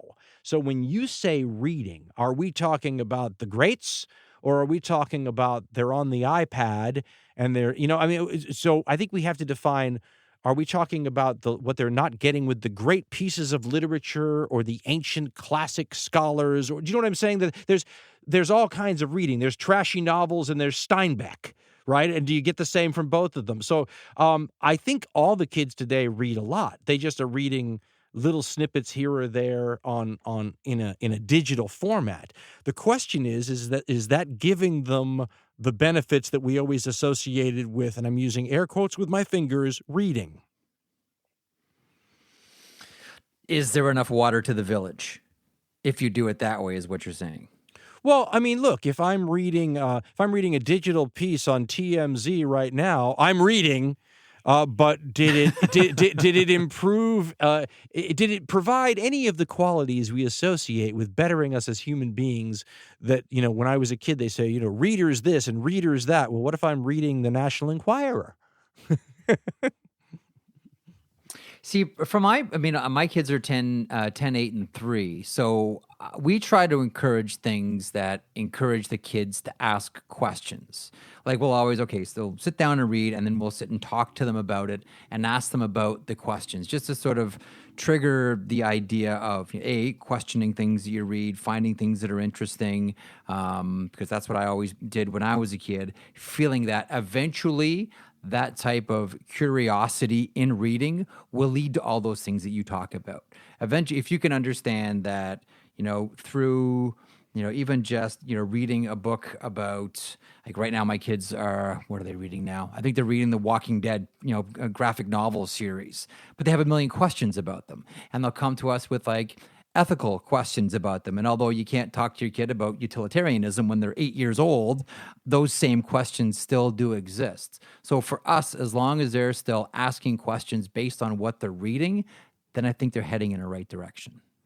I always try, when I'm talking about education reform, to focus on taking what the child's already interested in and then trying to figure out a way to help them distill value based on what they already find interesting. So, for example, I have a daughter who's not going to like any of those kinds of, who's not going to get into those kinds of questions with you, but she's going to be very interested in the way a story is told. So she's got a very good head for story development and how the pieces fit together, right? Some of the stuff we just talked about with how I like to try to switch it up with our show. So she's got a very good sense of that. So that's when we read, I break the stories down that way. I'll say, well, do you see how the author tried to tell this story this way? And she'll say, yeah, but they could have done this also.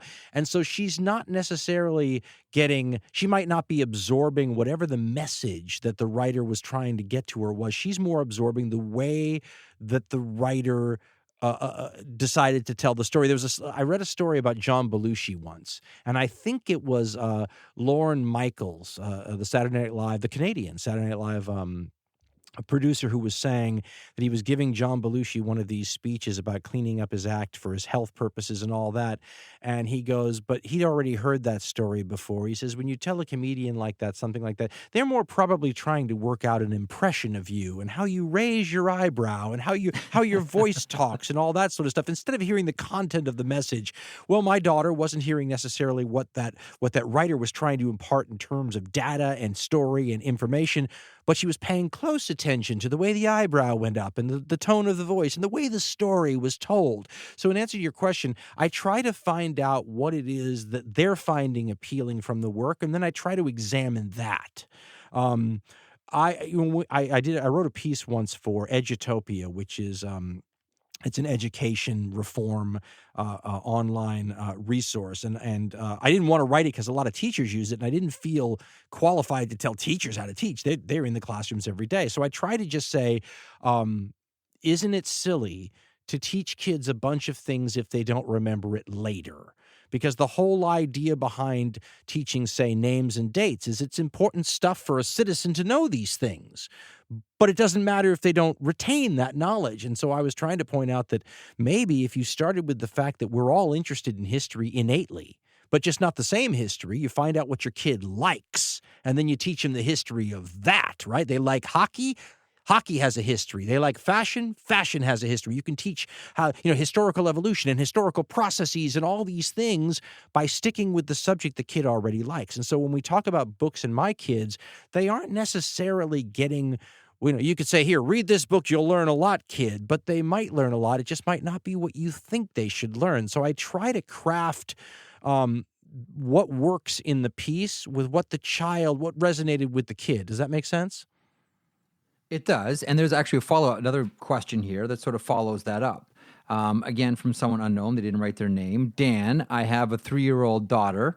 I can't yet play her your podcast. What do I do until I can? How can one gradually or best introduce children to history?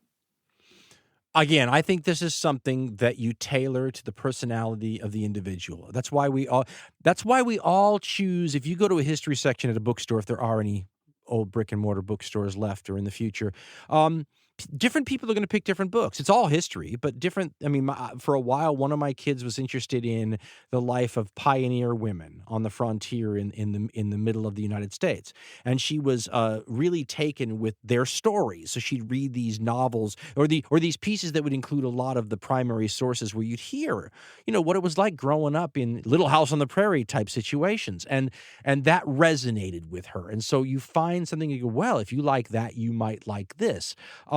All you're trying to do there is awaken a love of the past. Again, this is what I said in the education article. If you can manage to turn that spark on, if you could appetize someone for the love of history, they still may not know what year Columbus discovered the New World from the Old World, but they will be continually reading historical things, be interested in it, and they will begin to fill in. This is what I always hope to. You start to fill in broad areas of knowledge. Oh, before our own time, you had this era, and then before that era, you had this era. And so you begin to form a framework for how the broad eras of humanity have fit together, but you have to do it like a jigsaw puzzle. And when you're talking about your kids, you start with whatever piece of the puzzle first is attractive to them. That is, my parents did that with me in one very specific way, Dan. Every year, at least once or twice, this is before, obviously, the internet and, they have various books about hockey. But as a kid, I was always fascinated with hockey, still am to this day.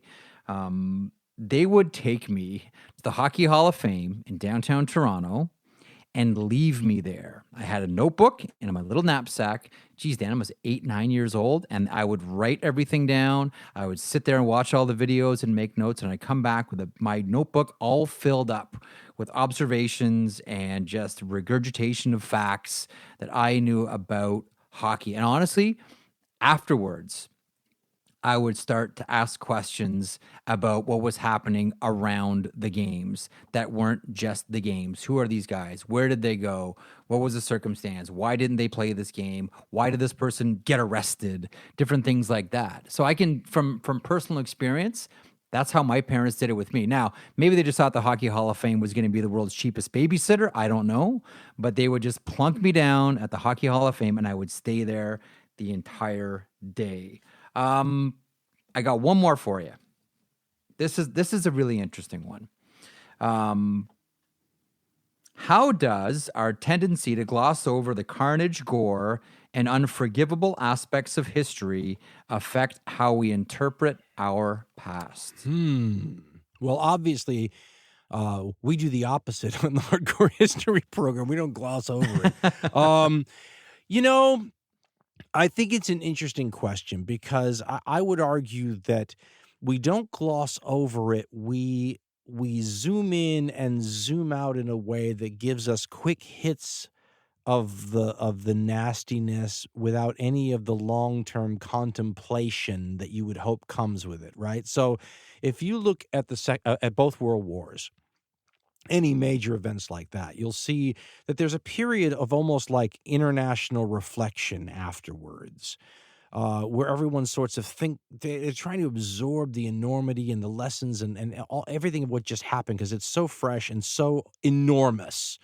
Um, I think that there may be almost an evolutionary self-defense mechanism that allows us over time, if not to forget that, then to not feel it at the same levels of intensity. I mean, imagine if human beings still felt with the same intensity all of the great, traumatic events of history. You don't, over a couple of generations, it fades, and that may be like a protective measure, right, to allow us to move forward unburdened by all of the trauma of the collective past. But of course, it comes with the downside too, which is without the trauma and without it being fresh in your mind, that contemplative reform period, that period where you say, what did we learn from this? Let's make sure this never happens again. That fades too. I was talking to somebody the other day. We were talking about a line. I forgot where I heard it, but it's about the smell of the bodies. And we were talking about the concentration camps at the end of the Second World War, where some of the Allied generals made some of the local Germans from the nearby town walk around the camp with all the dead bodies out. And there's film of this, by the way. And one of the generals had said something like, I want them to smell the bodies. I want them to remember the smell of the bodies, something like that. And so that became almost like a term that you use to say, when the smell of the bodies is fresh, we're in one frame of mind. But after a couple of generations, when you don't smell the bodies anymore and you don't remember them and you didn't know those people and they're not even real to you, it's almost like, okay, well, the contemplative and reform side that came as a result of the smell of all those bodies also seems to fade. So, one might say that when the person who asked the question was asking, he's basically sort of asking, isn't he? How can we maintain the benefits that come when somebody smacks humanity in the face with something like a world war long afterwards? And I don't know the answer to that. That's the old line about people forgetting history, right? It seems as if, as well, my buddy Bob phrased it to me the other day like this. It's like trying to do a Rubik's Cube that fights back. It's a wonderful line. Or it's like playing a game of cards where every 2 minutes a new deck is introduced. You've talked a couple of different times in a couple of different places about this idea that history doesn't teach us what we think it can. Can you expand on that? Yeah, sure. Because I think everybody winces when they hear somebody trying to say something like, well, 1938 at Munich teaches us you can't appease dictators or something like that, because that's exactly what history doesn't teach us. That's exactly the line that somebody had once said about it being like a river where you can put your toe in the river, and it's the same river, but it's not the same water, right? And it's not the same water at the same place at the same time. So what I always say about the Hitler analogy is what 1938 really teaches you is you can't appease that dictator at that time over that subject. So it really doesn't teach you much of anything. But what history does seem to teach us is certain things involving, for example, the herd stuff. So we talked earlier about how we're all reacting humanity-wise to what we're facing now with the coronavirus, and that some of that stuff was that if I brought anything in the recent book I wrote to the table, it's certainly not the Nostradamus-like prediction about a coronavirus, because all the experts were predicting that. It's about how people behave once they have a threat of a virus, though.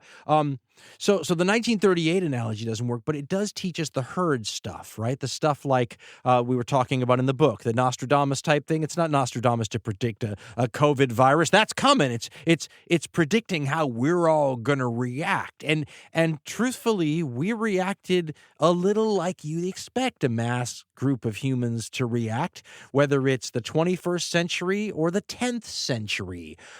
So I found that to be something where you could say, okay, history doesn't teach us how to behave in any given situation, but history shows us how large groups of us might behave in certain situations. And so I think it's a little bit less about specific lessons and a little bit more about big picture, broad trend reactions, if that makes sense. Dan, we started this conversation by me asking you about the title of your book, The End is Always Near. If you release this book now, as opposed to last fall, would chapter 6 be chapter 1? I'm not sure chapter 6, and that's the pandemic prologue chapter. I don't know if it would be in the book at all. It's one of those things where you look at it now and you would almost say, well, why would you put that here, right? I mean, it's almost like we understand. It's only interesting to me because it hasn't happened. It doesn't. I would suggest that if I wrote the book today, that probably wouldn't even be in there because you would sit there and go so often, well, what's I mean, we know, right? I'm asking about all these science fiction-like things that might happen during a pandemic, and you're sitting here going, it's not science fiction. I'm doing it now.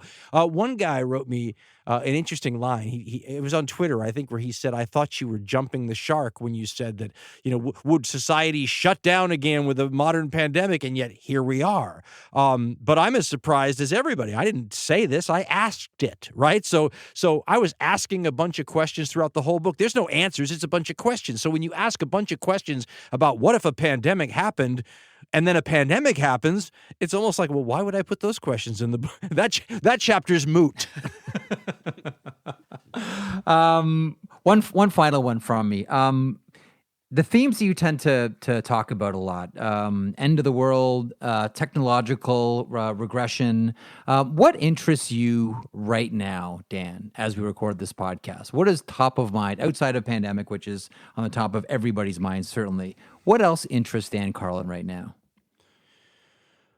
I think like a lot of Americans, I'm watching the political situation. I think that's something that has become so unpredictable that I think it's hard to take your eyes off of it very long and focus on other things. So I would say that right now, and obviously this is highlighted by the situation we're in, but if you recall, before this situation, we had a not as significant, but another significant crisis. So I feel like even if you want to focus on other things right now, at least in the United States, but I would imagine worldwide, your attention is drawn away from those things towards the bigger show going on right now. Maybe that's a way to put it. Dan, you're the best at this. How do we end this one on a positive note? I'm out of cue cards from the Hot Docs event. Somebody was saying to me the other day, I was having a conversation with somebody the other day, and we were talking about worst case scenarios. And they were saying that they thought the worst case scenario would be when somebody did something really drastic, right? Terrorism, or somebody bombed something, or just some big awful thing. And I said, yes. I said, that does sound pretty darn bad, and you might be right. I said, although we should understand something, that there's another way it can go when that happens, right? The other way it could go is that it's like a slap in the face towards society. So let me use the example of the late 1960s, early 70s, and what was called the New Left back then, and what became the edge of the violent left back then, the Weather Underground, those kind of people. When SDS went to the Weather Underground, or when the Symbionese Liberation Army was running around, and all these things. Those people took the political rhetoric of the time, which seemed pretty extreme, to the logical conclusions and started planting bombs. When we had hundreds of bombings in a couple of years, the average Americans, who might have been, some of them anyway, open to some countercultural message. Remember the John Lennon line, if you go carrying pictures of Chairman Mao, you ain't going to make it with anyone anyhow. Yeah. There was something about, hey, man, right on, this all sounds great, the revolution and all that. But when people are getting bombed, it could go the other way too. Like we said, the burning of the Reichstag enables Hitler, and you have the Nazis. You can go that route too. But it can also go, wait a minute now. Time to get real here, right? That has a way of waking up the ballast of society, or what did Nixon call them? The silent majority. Does this mean the silent majority? We just have to wait for a good terror attack and all this will be over? Of course not. You could have the Reichstag burning thing we just mentioned. But for your silver lining here, there is a possibility that the way you get a correction is when something goes too far. So if something goes too far, that would be called looking at the bright side. I don't want to tell you how to do your podcast, Dan, but that is a perfect line to end it.